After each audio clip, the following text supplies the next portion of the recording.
La piel de naranja. Acababa yo de doctorarme en medicina, y como la clientela se formaba con la natural lentitud, me quedaban muchas horas para visitar las clínicas. Allí conocí a Juan Meredith. Era un químico de primer orden y en cambio más bien un simple aficionado a la medicina. Aquel muchacho me encantó por su espíritu agudo e intimamos en unas semanas como se intima a los 23 años entre jóvenes de la misma edad y aficiones. Llevé conmigo a Meredith a casa de mis primos Carterac, ya que allí creía yo haber descubierto a mi media naranja, como dicen los españoles, en aquella infeliz Angelita, que decidió ingresar en un convento antes que pudiera yo tener absoluta seguridad sobre la naturaleza de mis sentimientos respecto a ella. A su vez, Meredith me presentó en casa a Lord Barrington, tutor y tío suyo, que vivía con su esposa, dama muy joven con cuya primavera cometió él el insigne error de querer unir su invierno en una casita de campo medio cubierta de hiedra y glicinas, situada en un amplio parque a escasa distancia de la estación de Ville-d'Avray. Todos los domingos, alrededor de las 11:30, llegábamos allí Meredith y yo, precisamente cuando la señora Barbington, que era francesa y católica, volvía de oír la misa que se decía de la encantadora iglesia de Ville-d'Avray, llena de obras de arte que envidiaría muchas catedrales de la capital de provincias. Nos pasábamos el día en la alegre terraza, aromatizada de olor a limoneros, charlando con el viejo Lord o escuchando cómo tocaba el piano Lady Marcella, alimentando nuestros ociosos ensueños con aquellas armonías y también paseábamos por el bosque cogiendo madreselvas o lilas tempranas. Lord William cogíase de mi brazo y en cambio Meredith se constituía en caballero de honor de Madame Marcella. Se adelantaban ellos con ligero paso y se reunían con nosotros al regreso cargados ambos de ramos y de flores.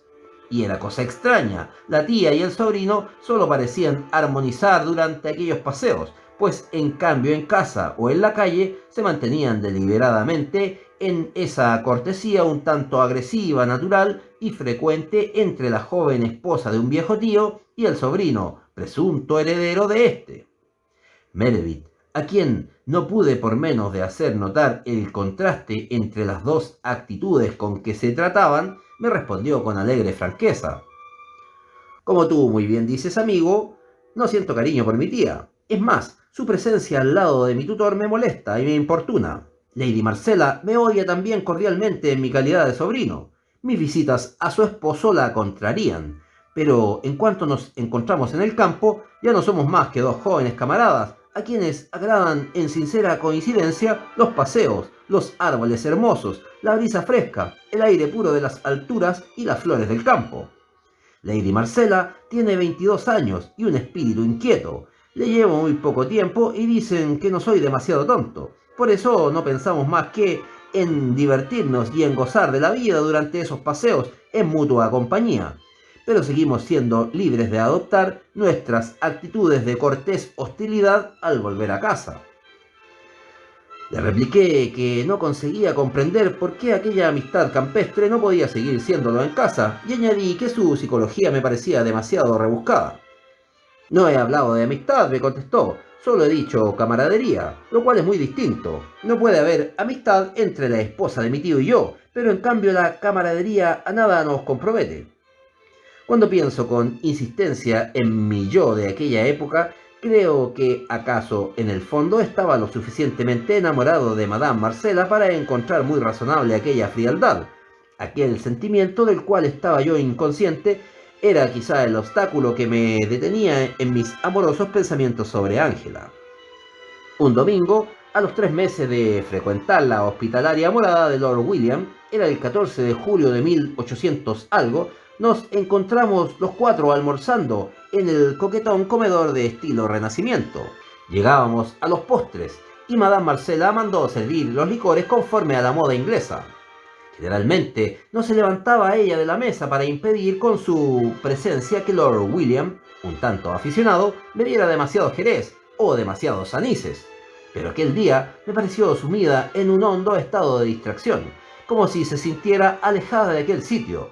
Dado que yo siempre he sido muy poco bebedor, dejé a los dos ingleses que se despachasen a su gusto y me dediqué a observar a mi vecina de mesa.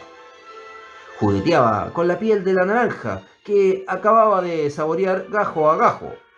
Primero con el cuchillo de la fruta le cortó en largas tiras. Después subdividió cada tira en pequeños rombos y finalmente reunió los pequeños rombos en un montoncito en el centro de su plato. Y como si le interesase de pronto la conversación de su marido, interrumpió con 2 o 3 breves observaciones el relato que estaba él haciendo de un crucero por los mares de China. Después cogió otra vez el cuchillo y se dedicó minuciosamente a ejecutar un dibujo de adorno complicado, colocando los pequeños rombos alrededor y en el centro del plato. Y a continuación me hizo algunas preguntas triviales sobre la comedia de moda, sin ocuparse ya de su trabajo de arabescos. Alzó el cuchillo sobre su plato y con aire despreocupado y con un leve y decidido gesto amontonó otra vez los rombos en el centro del plato. Y aquella maniobra del cuchillo volvió a empezar. Ahora solo alineó ella 2 rombos. Por un instante el cuchillo descansó sobre el plato encima de los 2 y acto seguido recobró la posición vertical. Y entonces Madame Marcela desordenó bruscamente los trocitos de la piel de la naranja y los amontonó de nuevo. El jugueteo terminó. Lord William seguía entre tanto el interminable relato de sus polémicas con Lord Elgin, mientras Meredith, con aspecto indiferente, saboreaba lentamente su copa de jerez. Autorizado por un gesto de Lady Marcela, encendí una niña. Era indudable, el juego con la piel de la naranja significaba un método convenido de correspondencia que no podía estar dedicado más que a Meredith. Me pregunté con qué objeto lo hacía, ya que en el cambio tenían ocasión de comunicarse sin temor a miradas indiscretas. Lancé una bocanada de humo de mi cigarro y dirigí un rápido vistazo sobre Lady Marcela. Su mirada dominadora se clavaba en Meredith como esperando una respuesta. Su jerez es magnífico, tío, pero un andarín como yo no debe abusar. Quisiera que llegáramos hoy lo más cerca posible de Beaucresson. ¿Qué contestan a esto sus piernas? Pues contestan, sobrino, que tendrán necesidad del brazo de tu amigo el doctor. A sus órdenes, Lord William. Bueno, pues entonces preparémonos a salir, Marcela. Procura no tardar más de 1 hora en arreglarte, terminó Lord William en tono de broma. Y partimos como de costumbre, pero observé que la tía y el sobrino, en cuanto se adelantaron a nosotros, sostuvieron una viva discusión, durante la cual Madame Marcela hacía ademanes imperativos, mientras Meredith parecía replicar con negativas. Después del paseo, que duró unas 3 horas, Lord William y yo regresamos a Ville de Abray, pero no se reunieron con nosotros ni Lady Marcela ni Meredith. Sin duda se habían entretenido tomando algún refresco en un tenducho pueblerino. Sin preocuparnos de aquellos andarines valientes, Lord William, que trataba los achaques de la vejez con procedimientos muy personales, ordenó que nos sirvieran una bebida aperitiva. Alrededor de las 6:30, una especie de carromato se paró delante de la terraza. Madame Marcela saltó del vehículo con toda ligereza. «Ven enseguida», me gritó, «a socorrer al pobre Meredith, que se ha torcido un pie». «Tendrán ustedes que dar por perdido el tren de medianoche, señores. Son ustedes prisioneros nuestros hasta mañana, en que buscaremos un medio de transportar a Meredith a su domicilio. Voy a dar orden de que preparen su habitación, en la que tendrá usted también que dormir, doctor, porque no hay otra». Y Madame Marcela subió corriendo la escalera. Ayudado por los criados, condujo a Meredith al diván oriental que había junto al piano. No quiso que le llevásemos más lejos, pues afirmó que era ya bastante sufrir para tener además que aburrirse.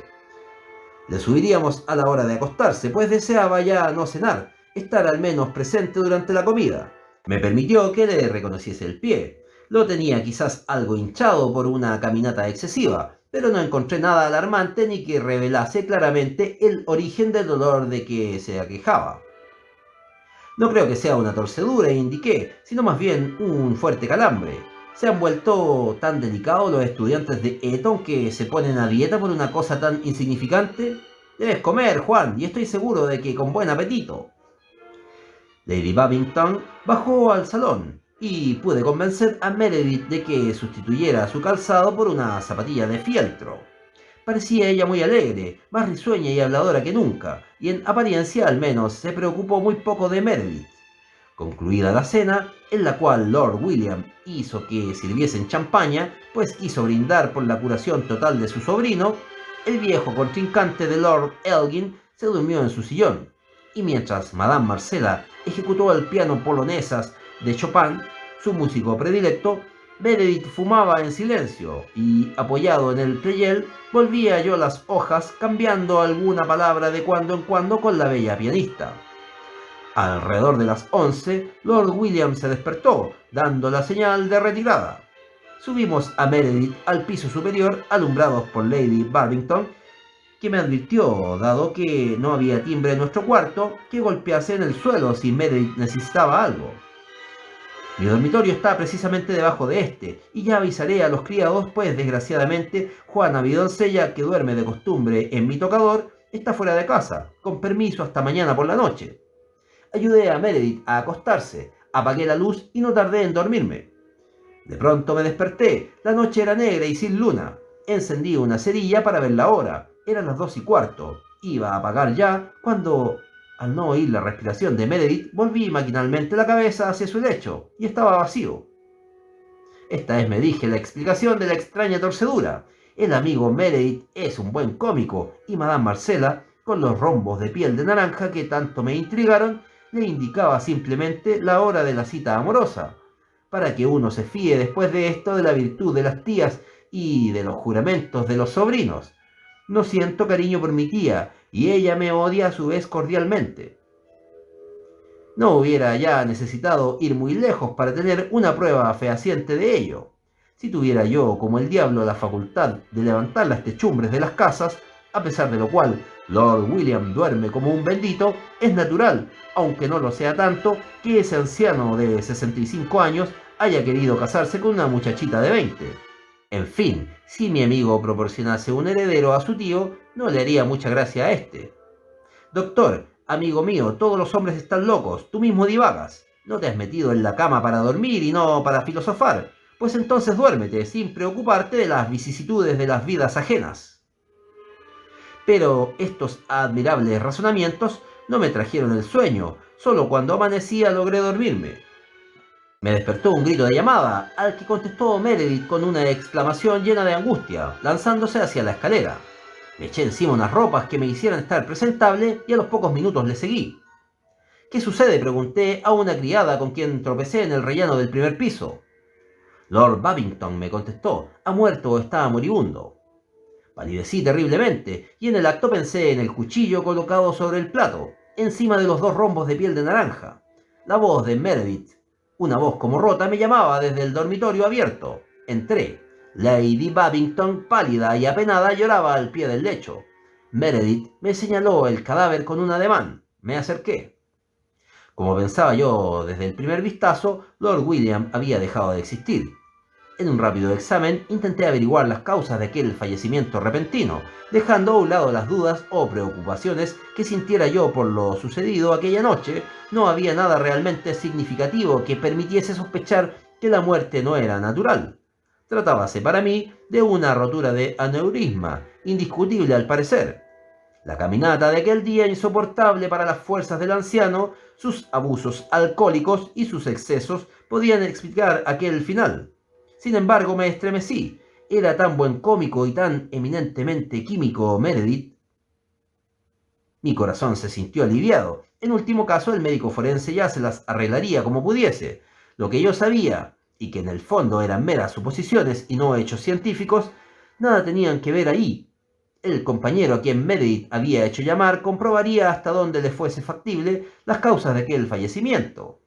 La justicia humana quedaría satisfecha, pero si había algo más, allá las conciencias de Madame Marcella y de Meredith, que eran las únicas a responder. Por otra parte, ¿había algo más? ¿Un amorío? ¿Una cita? Podía ser. ¿Un crimen? Si lo hubiera yo sostenido, todos me habrían tomado por loco, diciendo que había bebido demasiado champaña la noche anterior con Lord William, y que los resultados de aquellas libaciones excesivas habían sido menos funestos para mí que para el anciano. No era ello razón para turbar con mis fantasías, más o menos discretas, la tranquilidad de Will de Abray. Por tanto, me tragué mis dudas y no dije una palabra. Meredith partió para Inglaterra en cuanto se hubo celebrado el entierro de su tío. Lady Babington se retiró a la Borgoña, a casa de unos parientes suyos lejanos, y no volví a oír hablar de ninguno de los dos durante un año por lo menos. Por aquella época supe por medio de una vulgar invitación que Meredith se casaba con la tía a quien odiaba, según él, y después me enteré de que el título de Lord no pasaría a otras ramas colaterales porque, según la acostumbrada frase, el cielo bendijo varias veces su matrimonio. Recibí en varias ocasiones de mi antiguo condiscípulo invitaciones muy cordiales para que le fuese a visitar a su residencia de Inverness, pero las circunstancias me retuvieron contra mi gusto en París, y lo sentí porque quizás hubiera aclarado en su intimidad si él y Madame Marcella personificaban la felicidad en el crimen o la felicidad en el amor, quién sabe. Juzgamos con tal ligereza y con tal malignidad nosotros los escépticos empedernidos, terminó el doctor sacudiendo la ceniza de su habano.